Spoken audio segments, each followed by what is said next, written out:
Okay, it's 3 o'clock, so let's start our session today. Welcome. My name is Ray Smith. I am the Associate Dean for Executive Education at the Darla School of Business. I want to welcome you to our second in the series of Managerial Insights. As some of you may know, it's a series of programs that is led by our faculty, or members of our faculty, who bring their expertise and insights that they draw from not just their research, but they're working with organizations locally across the US and in fact across the world.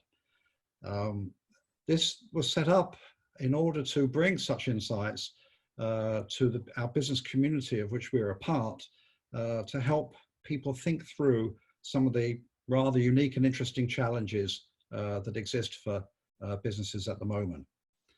This is a collaboration between the South Carolina Business Review and its host, Mike Switzer, and Executive Education at the Darla School. Today we have with us Mark Cecchini and Janice Ferguson from our financial faculty. They do a lot of work with us in Executive Education. We're very pleased to have them here with us today. And they're going to be talking about the financial aspects, the financial challenges and opportunities that are offered during this period, including ways to think about managing our finance at this time, but also exploring some of the government stimulus packages that are out there and help you make sense of them. At the end of Mark and Janice's presentation, we will have a question and answer session. Mike Switzer from South Carolina Business Review will be moderating that.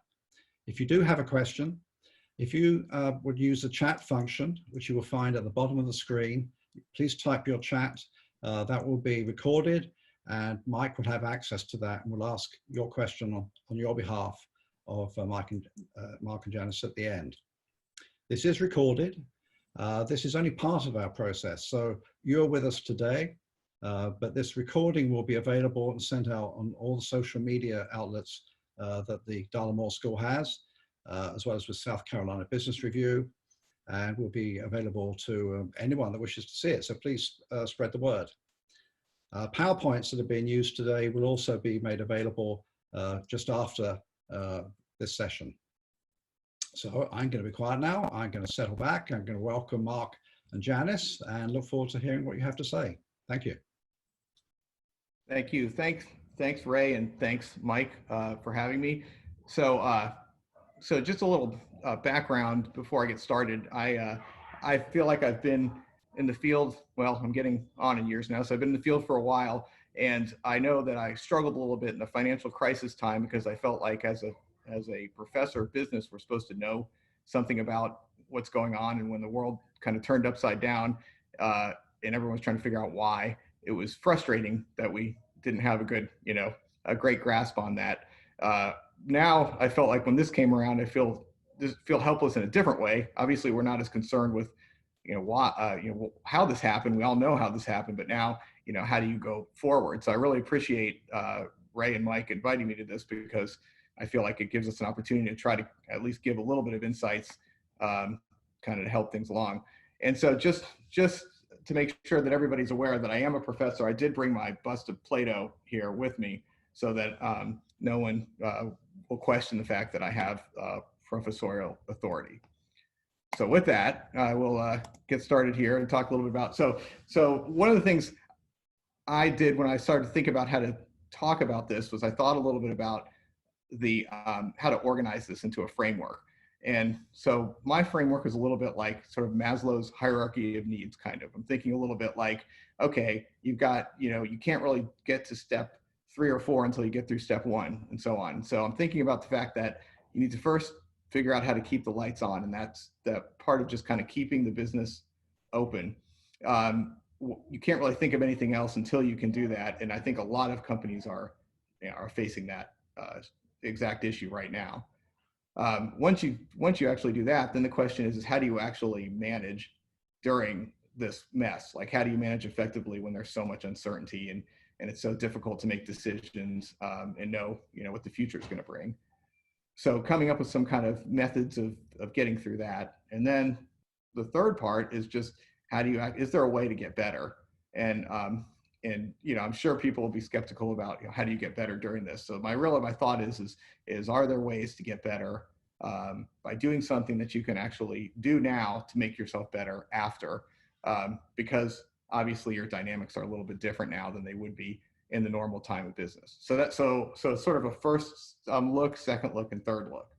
And so starting with keeping the lights on, which I think, like I said, many companies are in that position right now. The government has come up pretty strong here in that they've come up with $2 trillion plus in support through stimulus packages for a lot of it's based on the idea of keeping companies open and keeping the lights on, and also keeping employees employed, with the concept that this is temporary. We don't exactly know how long, but it's going to be temporary. And so why should all these people leave their jobs and all these people lose their employees and then have to hire again, and a whole startup period that's going to slow things down the road. So the idea is can we find a way to kind of stop that, knowing that this is temporary?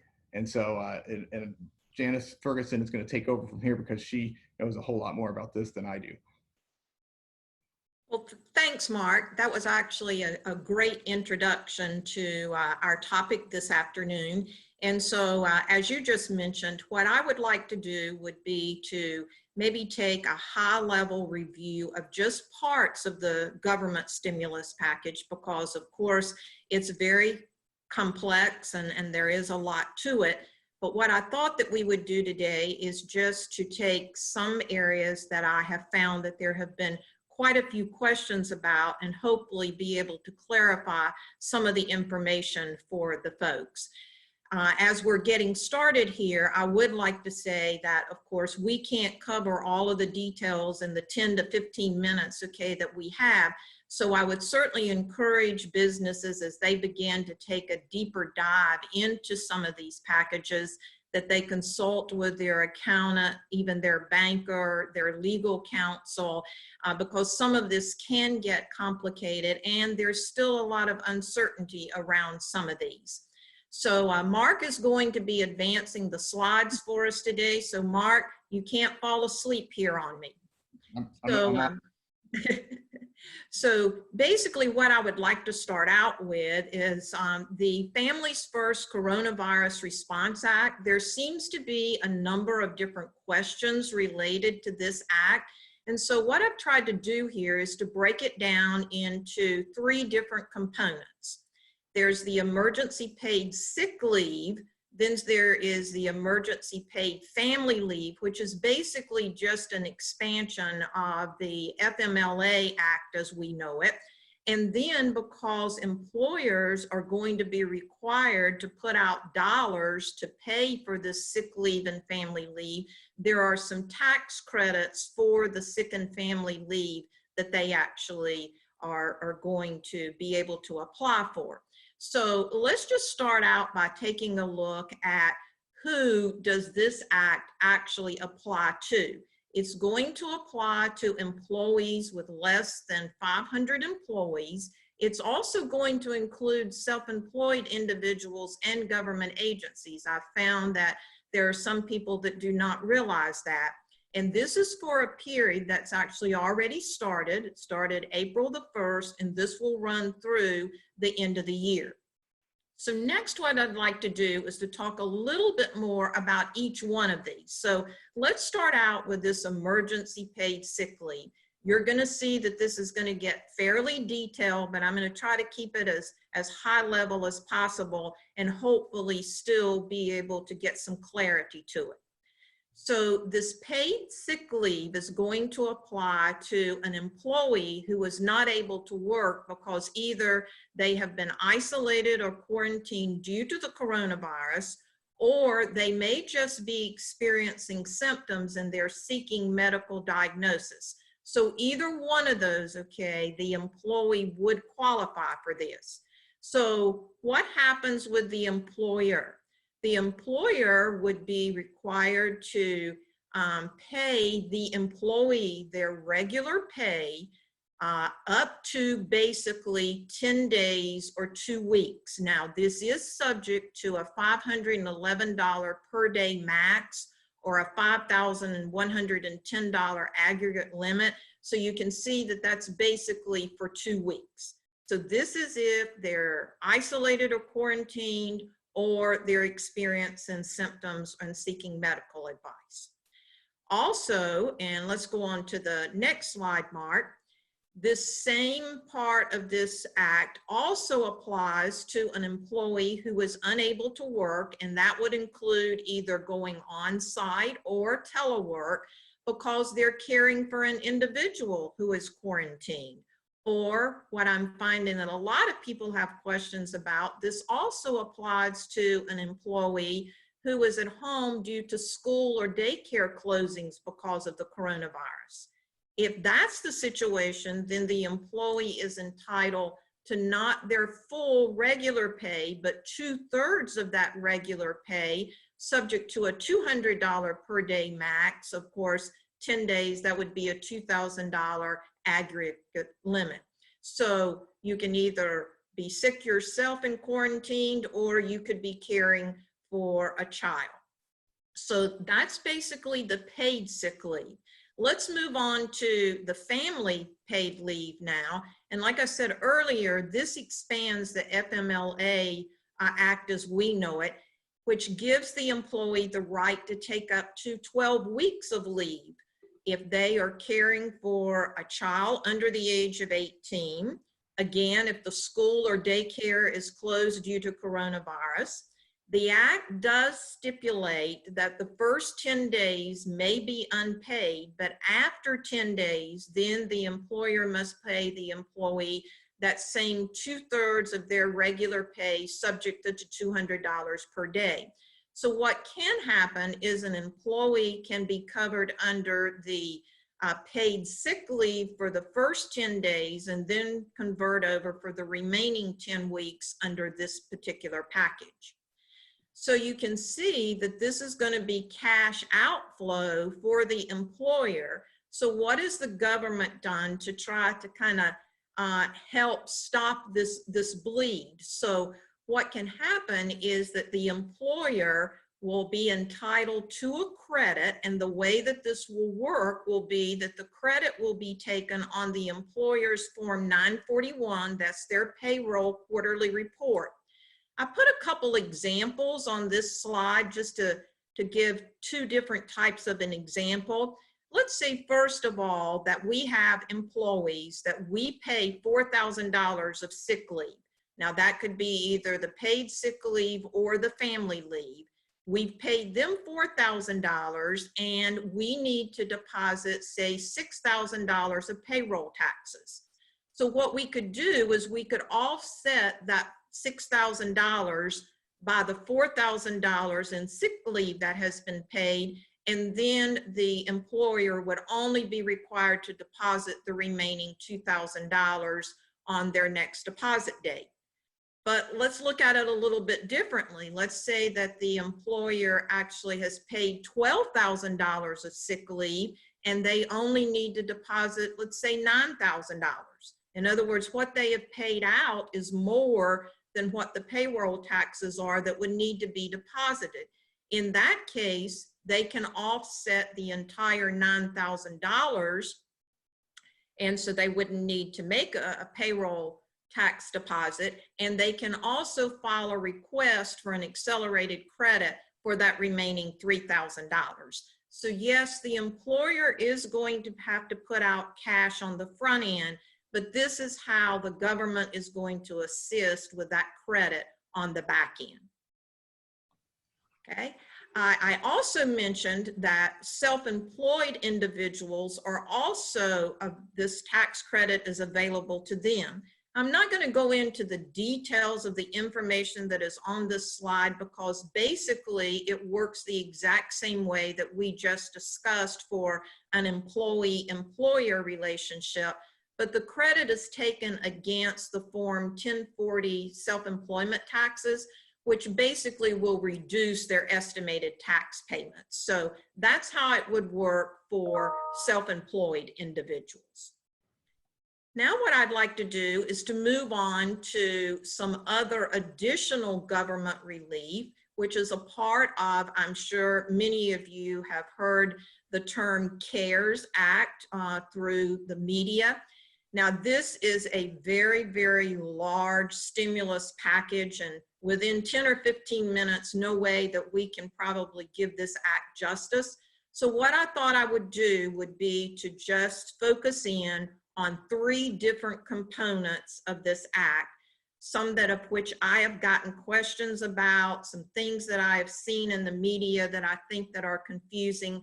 So what we're going to cover is going to be the employee retention credit. Then we're going to talk a little bit about how an employer can actually defer making their employment tax deposits.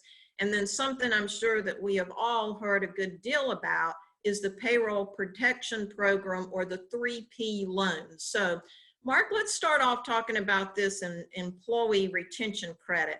What is it all about, and kind of how does it work? It is actually a credit for employers who can continue to pay their employees' wages during a closure. Now, we need to be specific here in that this does apply to businesses and tax-exempt nonprofit organizations, but this one does not apply to governments. So how it works is that an employer can get a credit up to 50% of the wages for each employee, up to a maximum cap of $10,000 per employer wage. Just to clarify, that is the fact that the max that you can get a credit on is $10,000, and you get 50% of that. So once you get a credit for $5,000 per employee, then that's it. The way the credit is going to be applied is, again, against the employer share.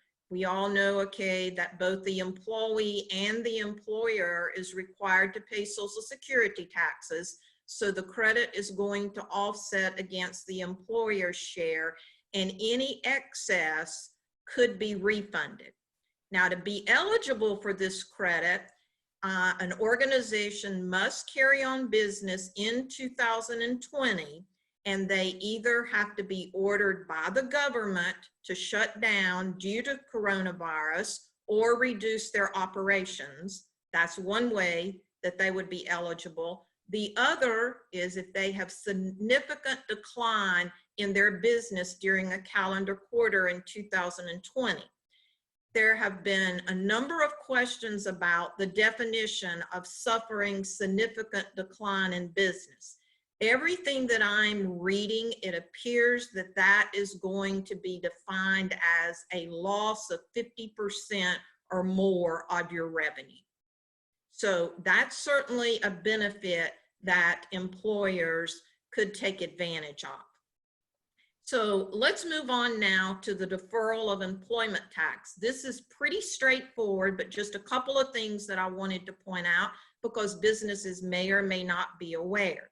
Basically, what this portion of the act is dealing with is that rather than depositing the employer share of Social Security taxes that employers would normally have to do as payroll incurs, they are eligible, okay, to defer those deposits, which again is keeping cash for them to be able to operate the business.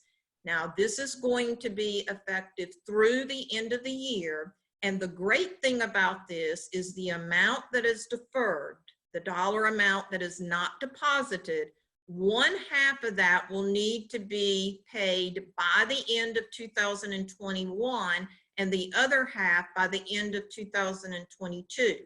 So again, this is freeing up some of that cash flow for small and medium-sized companies.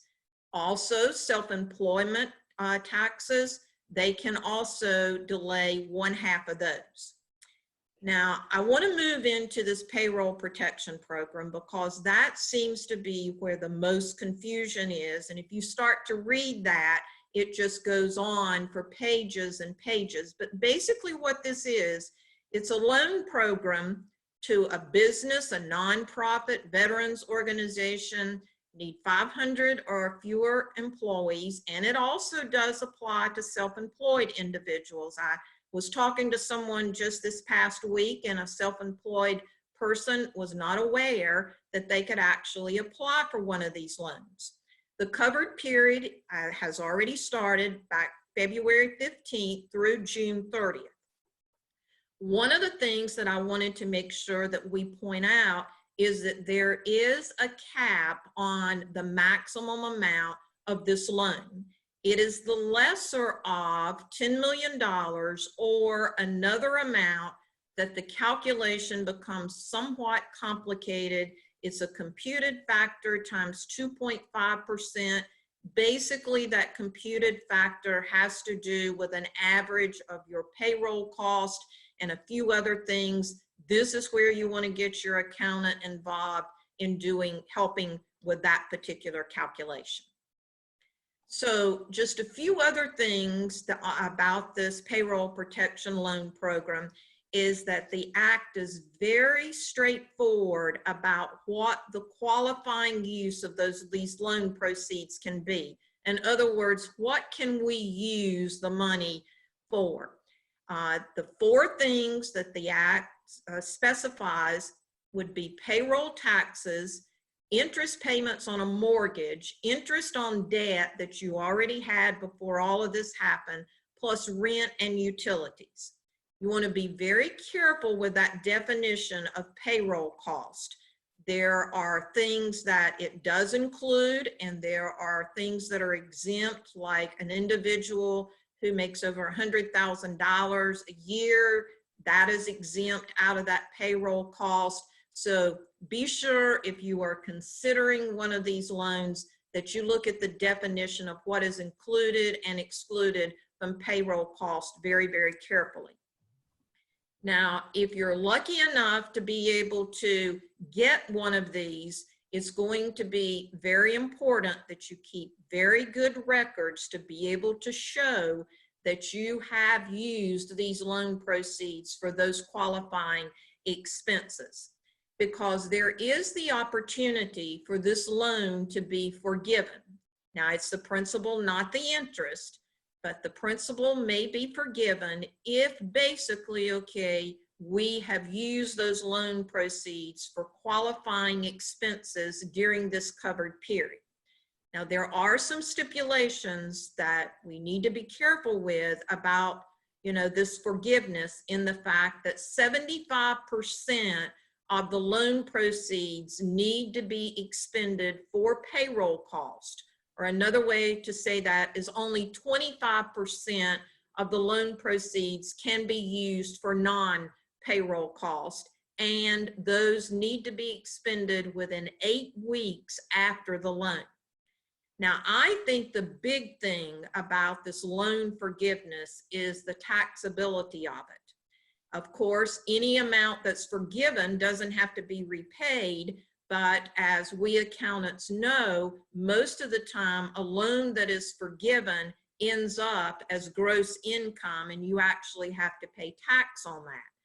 That has been excluded here. The amount that is forgiven is excluded from gross income, as well as you're going to be paying payroll cost on that, and those payroll costs are still deductible as a business expense. So this is huge.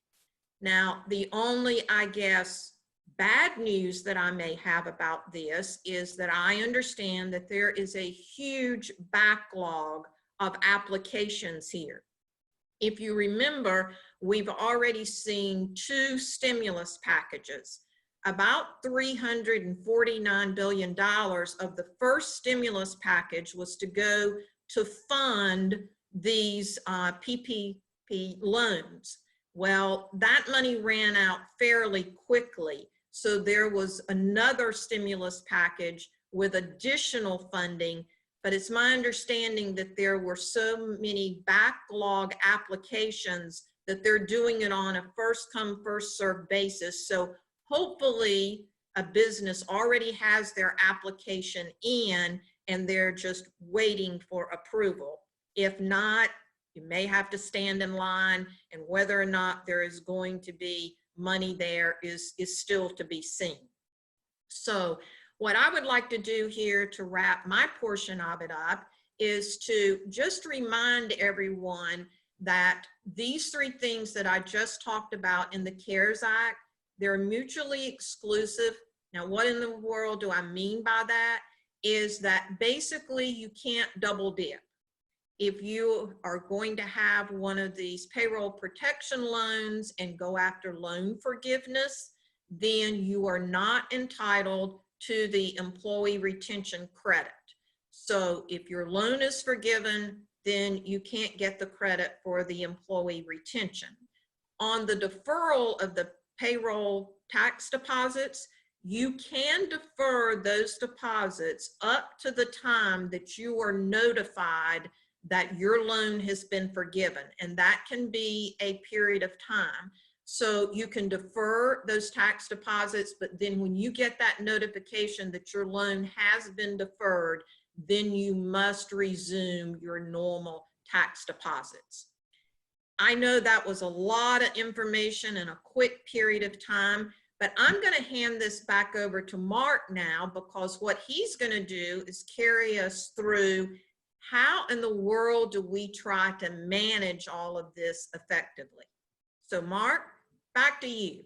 Thank you, thank you. And that was really impressive and a lot of good information. And it's going to be difficult to follow that. So because you're basically telling people how they can get cash, and I'm going to tell people some theoretical ways to manage better. So I want to start with talking a little bit about the current state and what's happening. So in order to prepare for this, I made a bunch of calls and talked to a bunch of people and found that kind of overall companies are getting very conservative right now.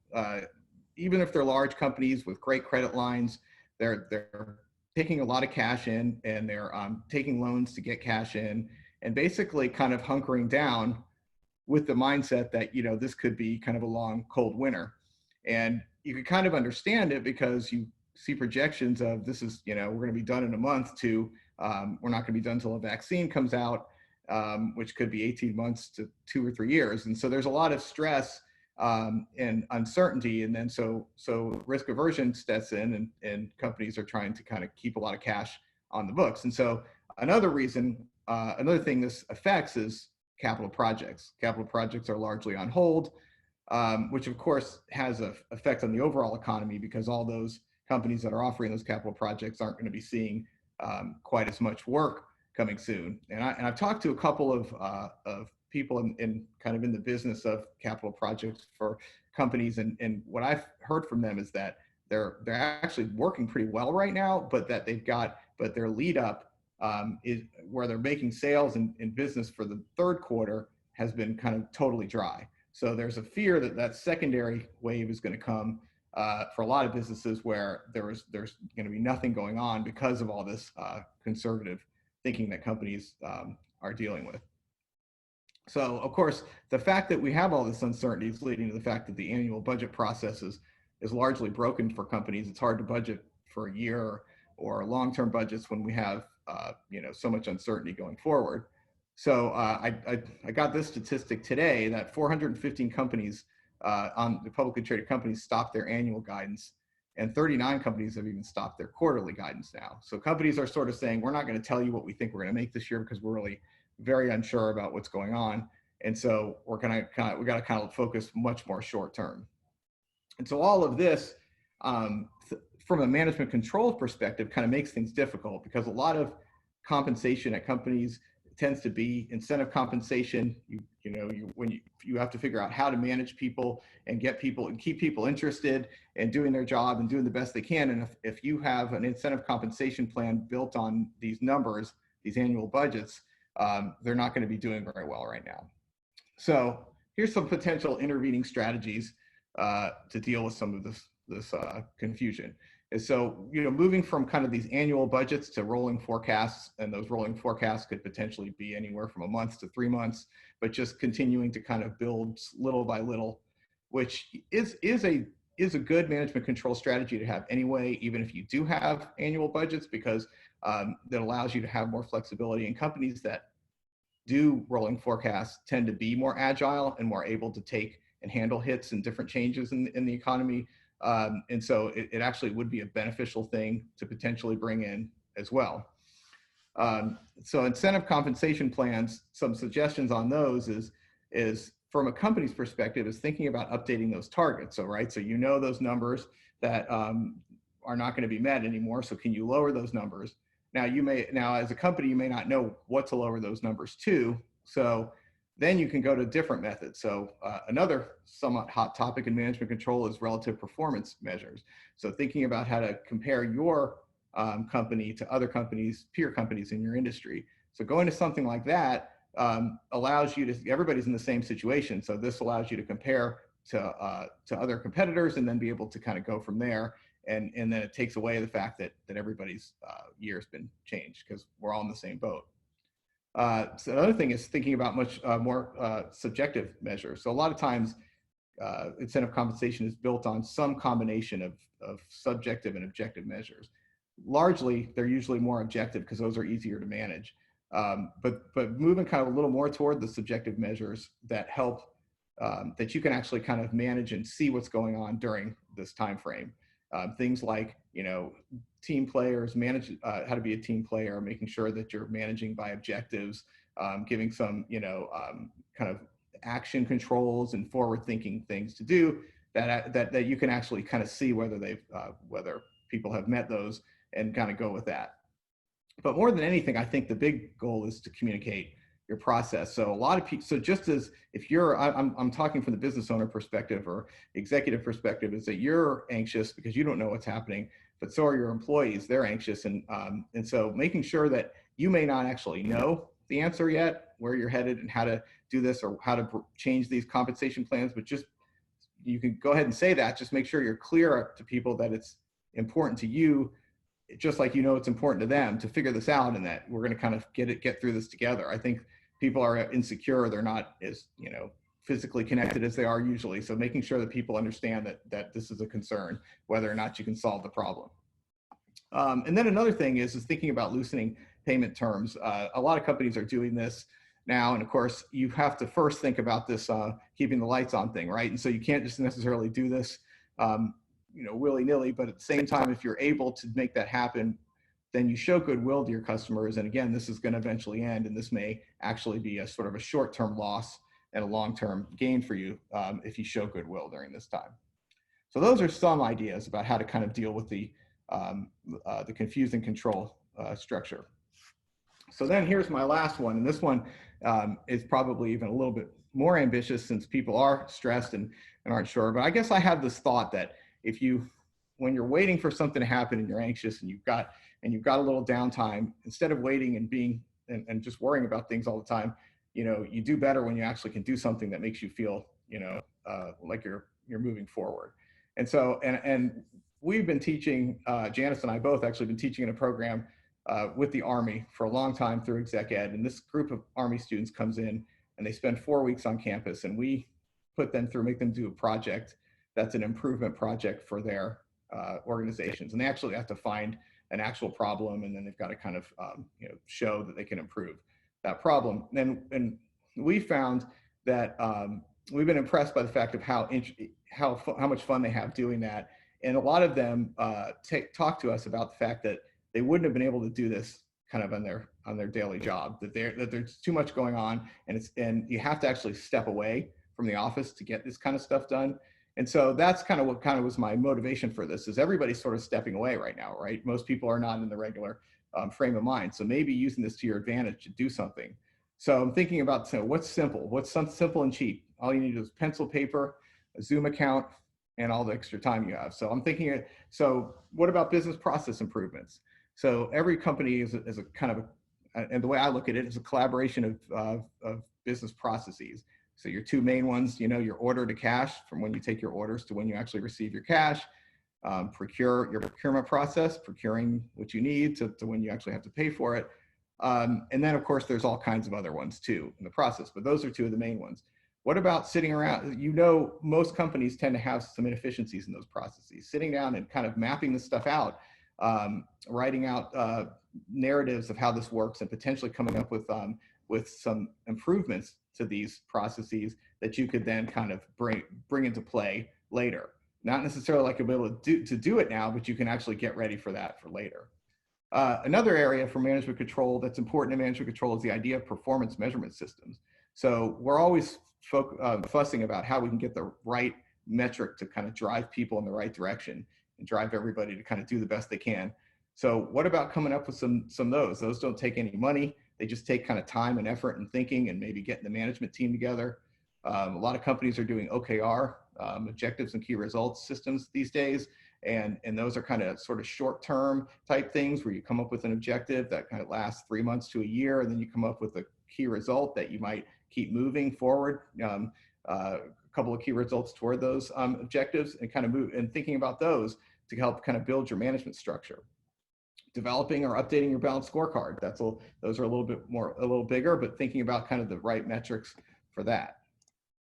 And then another one that's kind of a lot of times related to these OKR systems is the idea of setting up one-on-ones. So you have, for your direct reports, having direct reports meet with you once every week or two, or for 20 minutes, and having these very unstructured meetings. There's a lot of literature out there that talks about them and how they work, but basically what they do is they allow you to kind of get a little closer to the people you're working with, and talk about strategy and those types of things that you won't usually able to do kind of when you're in the middle of, when you don't put a separate time aside for it. There's little rules, like some of the rules are you want it to be largely open. You want to be able to have a couple of questions kind of maybe to from either side kind of leading into it, but then, leave it to be kind of time to get to know each other better, people that you're not supposed to ever miss them, and you kind of set them up. And this is something you could set up now, because you could easily do a one-on-one through a Zoom, and then you could continue this after we get through this mess. So those are just a couple of ideas of ways to kind of try to do things while you're sitting around and biting your nails and figuring out when this is going to end. So Janice and I discussed this, and the idea of part of what we wanted to do was help companies and help people with some of the things that they're struggling with. And so we want to make sure that you all have our contact information, so you can, ask us any further questions after this, or we can kind of have any further discussion following this as well. Did I leave anything out, Ms. Ferguson? No, I think you did a wonderful job. Well, thanks everybody. We appreciate you tuning in, and we'll go leave it off to Ray now.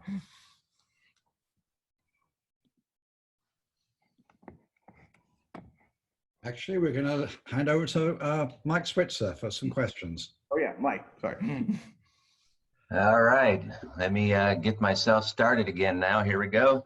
So a good question that has come in is, that I wanted to pass along to you is, okay, here we go. It moved over to the side. So what is the obligation that a business has if an employee cannot come to work because the schools are closed and the employer needs to care for children, which I imagine this is happening a lot?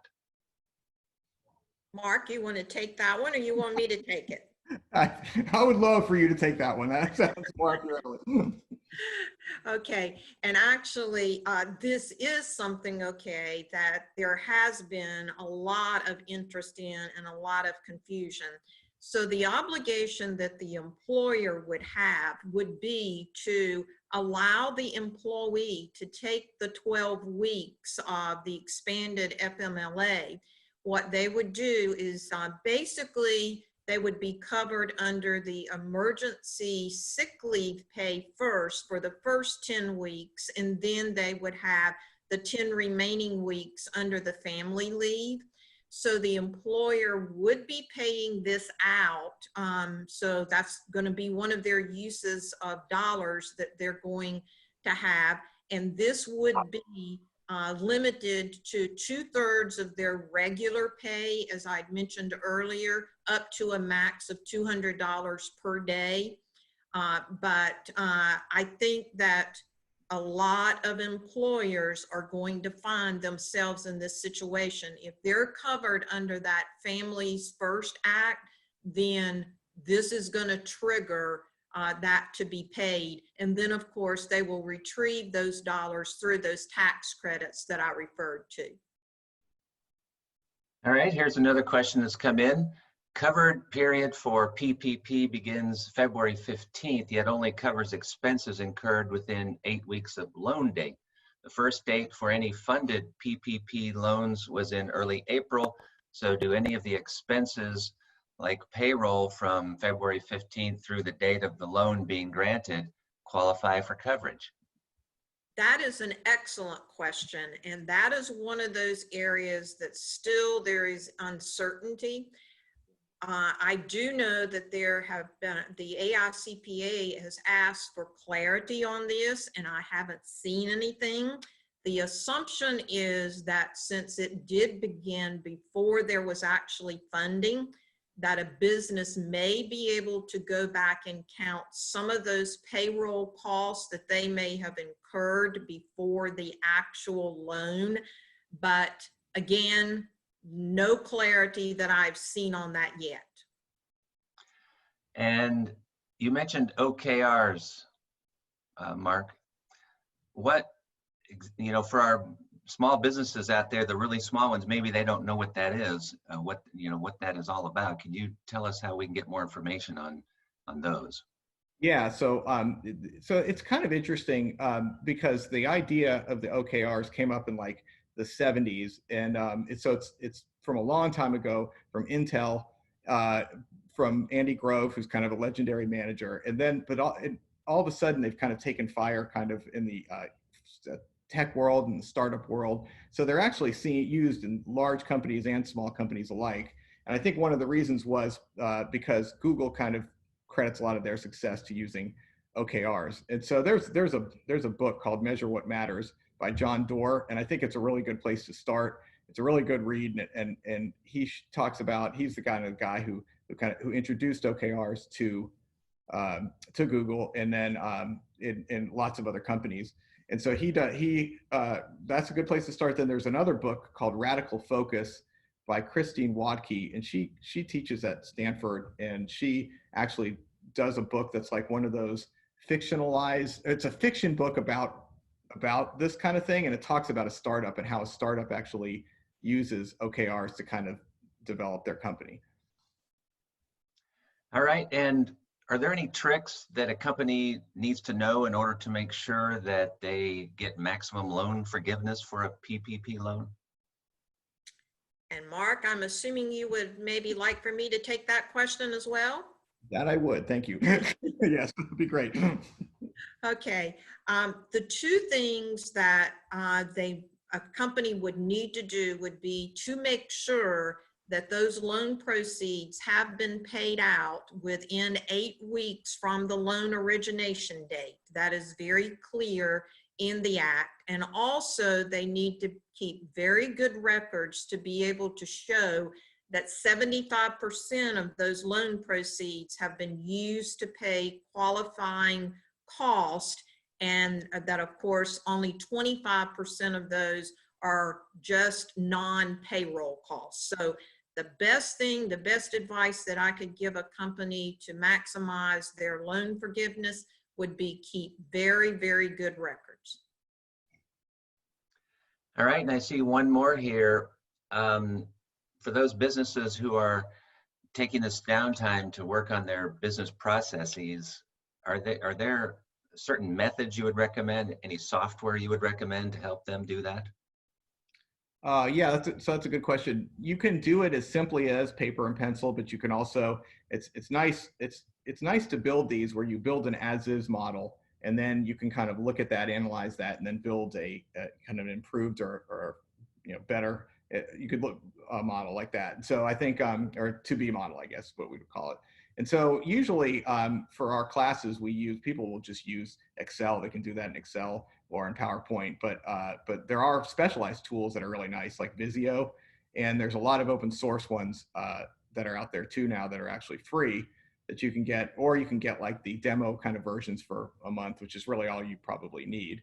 So so I'd suggest searching for business process open source tools, and those will be helpful, I think, as well.